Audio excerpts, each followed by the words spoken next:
Miss Rose, move back inside the building so we can discuss this. We don't want to have to pull you inside.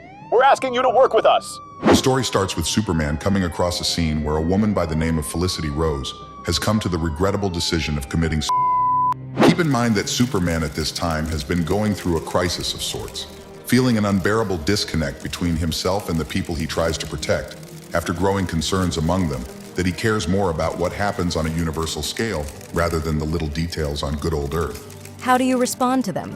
I don't know. Being the pure soul that he is, he takes their criticisms to heart and has chosen to intentionally stay grounded and just walk across the country, helping those he comes across with their minor issues. Why isn't he flying? I don't know, but it must be important.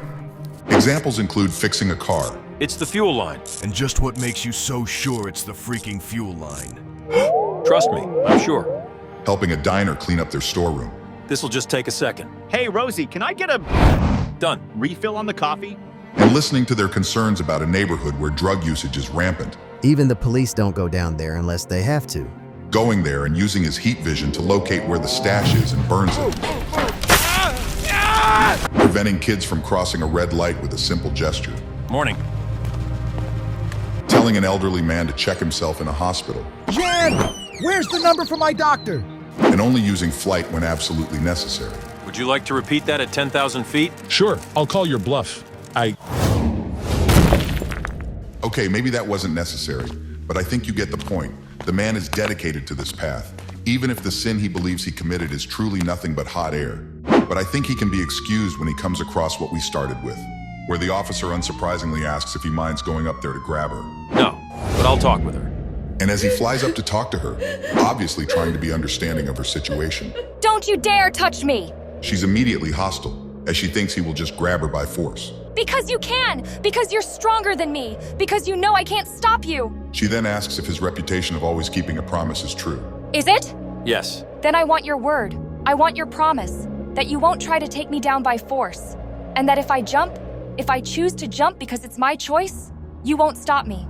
If you do that, I'll talk to you. I give you my word. I won't stop you, and I won't take you back down against your will. I thought he was gonna bring her down. What's he doing up there? Dude said he was gonna talk to her. About what? The view? She then begins by saying that after she buried her mother, she contemplated the point of this life. Is there really any meaning to it when for most people, it's just working in cubicles for 6 days a week until they're too old to do it anymore?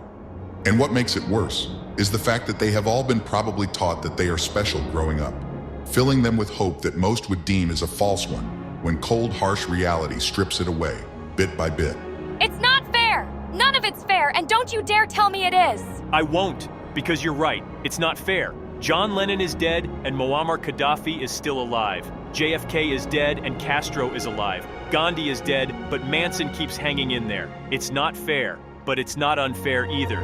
It just is. That's it. That's the best you can do.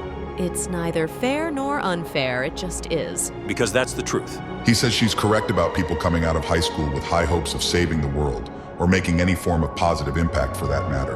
And sometimes we do, and sometimes we don't. So you don't think about saving the world. You think about saving just one person.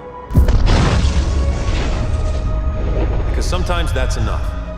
He says that life is all about trying and retrying, about struggling, and about pushing back against the darkness, if only for a bit. But she tells him to put this conversation on hold, due to having a headache from crying all day. All she wants to do is just rest and contemplate on his words. Okay, you rest. I'll be here when you're ready to talk. And indeed, a man of his word, he remained there, silent, even when morning turned to afternoon, and afternoon turned to evening.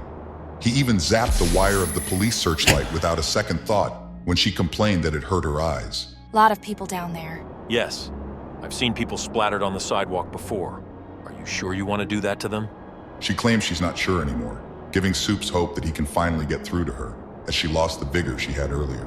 Can I make a suggestion? A friend of mine many years ago took her life. She was terminally ill. Every day was an agony. And she decided one day that she knew without question, that she would never have another happy day. I understood. I didn't approve. Still don't. But I understood.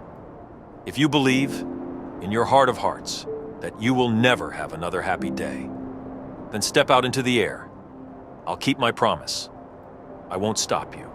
But if you think there's a chance, no matter how small, that there might be just one more happy day out there, then take my hand. It'll be all right. You're safe. You're safe. Okay, okay. And thus, it concludes with Superman not only making sure she is going to be taken care of, but also strongly suggesting that they should send someone who would listen rather than talk. Before he could leave to continue his self-punishment, however, the officer stops him, genuinely wanting to know if he would have let her do it had it been her choice instead. Good night, officer.